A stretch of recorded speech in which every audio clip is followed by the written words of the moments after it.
আজানের সময় যে মহিলারা মাথায় ওড়না দেয় এটা কতটুকু সঠিক? মায়েরা বোনেরা আমাকে অনেক সময় প্রশ্ন করে যে হুজুর, যখন আজান দেয় দেখবেন অনেক মেয়ে মাথায় ওড়না না থাকলে ওড়না দেয়। দেয় কি দেয় না? দেয়। দেখবেন যখনই মাগরিবের আজান হয়ে যায় তখন দেখবেন অনেক মেয়েরা ওড়না নাই মাথার ভেতরে, আজান হওয়ার সঙ্গে সঙ্গে ওড়না দেয়, আজান হয়ে গেলে আবার খুলে ফেলে। আছে না নাই? এখন প্রশ্ন হচ্ছে এইটা, আজানের সময় যে মহিলারা মাথায় ওড়না দেয় এটা কতটুকু সঠিক এবং এটা কোরআন সুন্নাহ দ্বারা প্রমাণিত কিনা, এটা আমি উত্তর দিব। আপনারা সবাই শুনবেন তো ইনশাআল্লাহ? আজীবন মনে রাখবেন, এগুলো খুবই গুরুত্বপূর্ণ প্রশ্ন।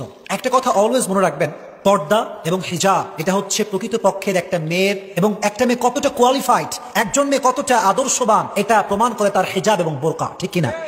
এখন কথা হচ্ছে আল্লাহ তাআলা সূরা আহজাবের 59 নম্বর আয়াতে বলেছেন, ইয়া আইয়ুহান নাবিয়্যু কুল লিআজওয়াজিকা ওয়া বানাতিকা ওয়া নিসাইল মুমিনিন ইউদনিনা আলাইহিন্না মিন জালাবিবিহিন। আল্লাহ তাআলা বললেন, ও নবী, আপনি আপনার স্ত্রীদেরকে বলে দেন এবং মুমিনা নারীদেরকে বলে দেন, তারা যখন বাহিরে বের হবে, লোকালয়ে চলবে, তখন তারা যেন চাদর দিয়ে মুখ ঢেকে নেয়। শরীর ঢাকার দরকার আছে না নাই?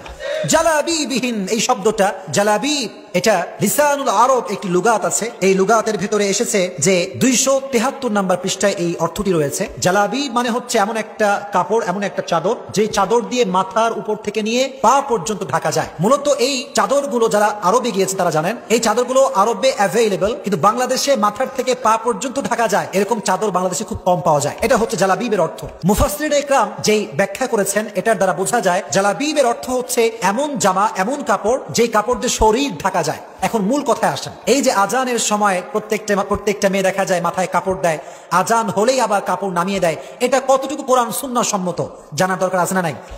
মনে রাখবেন প্রিয় ভাইরা, এটা হচ্ছে একটা সংস্কৃতি। এটা কি সংস্কৃতি? এটা কোরআন সুন্নাহ দ্বারা প্রমাণিত নয়। তবে হ্যাঁ, যদি কোনো মেয়ে আজান শুনে মাথায় কাপড় দেয়, তার ঈমান যে অনেক ভালো, সে যে মুত্তাকি একটা বান্দি, এটা তার প্রমাণ বহন করে। কারণ আজানে যে শব্দ উচ্চারণ করা হয় আল্লাহু আকবার, সমস্ত মহানত্ব, বড়ত্ব, সমস্ত শ্রেষ্ঠত্ব একমাত্র মহান আল্লাহ রাব্বুল আলামিনের জন্য। চিল্লায় কোন আল্লাহু আকবার।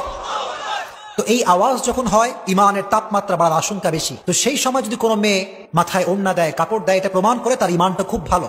তবে এটা মনে করা যাবে না যে আমি এটা কাপড় দিচ্ছি, এটা মনে হয় আমার উপরে ওয়াজিব, এটা মনে হয় আমার উপরে ফরজ, এটা কখনো মনে করা যাবে? অনেক মেয়েরা মনে করে আজানের সময় মাথায় কাপড় না দিলে শয়তান চুলের ভিতরে ঢুকে যায়। কিসের ভিতরে ঢুকে যায়? চুলের ভিতরে। শোনেন, একটা কথা বলি, শয়তানকে আল্লাহ তাআলা এমন একটা শক্তি দিয়েছে যে শয়তান চাইলে মানুষের রগে রগে গিরায় গিরায় চলতে পারে, ঠিক কিনা?